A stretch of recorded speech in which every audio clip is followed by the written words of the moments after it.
തേങ്ങയുടെ വില ഇപ്പോൾ റോക്കറ്റ് പോലാണ് പോകുന്നത് അല്ലേ? ആ സാഹചര്യത്തിൽ തേങ്ങാപ്പാൽ ചേർത്തിട്ടൊരു കുറുമ ഉണ്ടാക്കി കഴിക്കാമെന്നും പറഞ്ഞാൽ ചിന്തിക്കാൻ കൂടെ വയ്യ. എന്നാൽ തേങ്ങാപ്പാൽ ചേർക്കാതെ അതേ രുചിയിൽ നമുക്കൊരു എഗ് കുറുമ ഉണ്ടാക്കിയാലോ?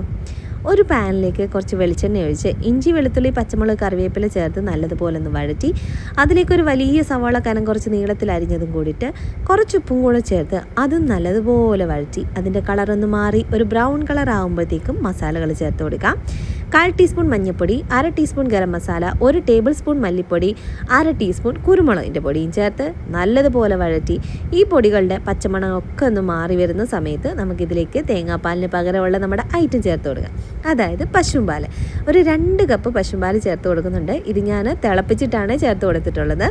എന്നിട്ട് ഇതെല്ലാം കൂടെ ഒന്നും കൂടെ മിക്സ് ചെയ്തെടുക്കാം. ഇപ്പം നമ്മുടെ കുറുമ അത്ര അങ്ങ് കുറുകിയിട്ടില്ലല്ലേ?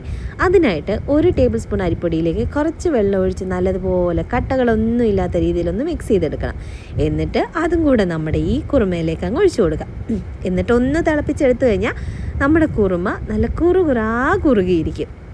ഇപ്പം കണ്ടോണേ, നമ്മുടെ കുറുമ കുറുകി നല്ല അടിപൊളി സെറ്റായിട്ട് വന്നിട്ടുണ്ട്. ഇനി ഇതിലേക്ക് നിങ്ങൾക്ക് എത്ര മുട്ട വേണോ അത്രയും മുട്ടയും കൂടെ പുഴുങ്ങി അങ്ങ് വെച്ച് കൊടുത്താൽ നമ്മുടെ കറി സെറ്റ്.